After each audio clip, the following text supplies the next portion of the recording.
ICANN's globalization has been ongoing. I mean, since its inception, it was always intended that it would be globalizing and positioning itself for the future. That was always the intention from the first relationships with the U.S. administration over time. It had an MOU, it has the Joint Project Agreement, and now it has the affirmation of commitment relationships. And over time, it also had various initiatives such as the President's Strategy Committee, which was looking at various issues that involved ICANN's globalization, jurisdictional issues, areas around the IANA contract, root servers. So the topic of ICANN's globalization is certainly not new. It's been discussed in the realm of the broader internet governance debate, and it's certainly been discussed in the context of ICANN maturing as a multi-stakeholder organization. So the formation of these groups in particular seem quite timely given where the internet governance dialogue is today. And the importance of these groups is really for the board to be engaging with the community on topics that are relevant to the globalization of the organization and to engage in the community on those discussions and bring that back to the board and to the CEO. There are six advisory groups that have been put into place. There's the Affirmation of Commitments, AOC, Policy Structures, Legal Structures, Root Server System, and then the IANA Multi-Stakeholder Accountability, and then the final one is on internet governance and work that we've been doing around there. And we have the unique opportunity of having board members who have expertise in different areas and links into different communities and a broader range of stakeholders who are involved in all of these, and we'll look forward to engaging with the community on those. So these groups are definitely not a top-down approach. They are not a decision-making approach of any sort. They are an effort to continue the evolution of the dialogue around these important areas that relate to ICANN's globalization and to really use the opportunity to converse with the community about these.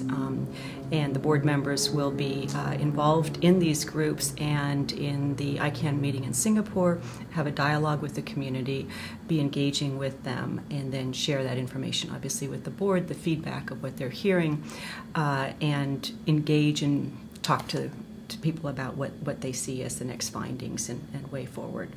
So they're, I think, a very important opportunity for community dialogue with the board members who have come through the ICANN process and serve on the board, and an opportunity for the community to have a direct ear with board members as well. Let me just distinguish a little bit here on the difference between the recently concluded work of the President's Strategy panels themselves. And those were focused on very key areas that relate to contributing and informing ICANN's strategic planning process as an organization and how it can improve over time. And these are quite distinct from these advisory groups that consist of the board members, which are really focused on some core areas that relate to ICANN's globalization specifically and operational areas around that. So one is very much focused on the strategic planning process and informing that 5 years out, and the other is very much focused on ICANN's specific globalization and what's occurring now. The timelines for the advisory groups are to begin their dialogue with the community at the ICANN meeting in Singapore. But of course, that does not preclude any of them from engaging in conversations in other forums where they may be attending. And then they will bring the feedback that they've received from the community and from the different discussions to the ICANN meeting that will be held in London and report out on that. And then we will see what the next steps are from there. I think the important part of this is for the community really to utilize this opportunity to continue the discussions that we've had about ICANN's evolution, about ICANN's globalization, to share their ideas on these different themes, and to engage in what can be an opportunity to move the evolution of this discussion that has started since ICANN's inception to the next step and the next phase for the organization as a truly global multi-stakeholder organization in a way that it can best serve its community members. So I would really encourage everybody to see this as a great opportunity to continue this dialogue forward.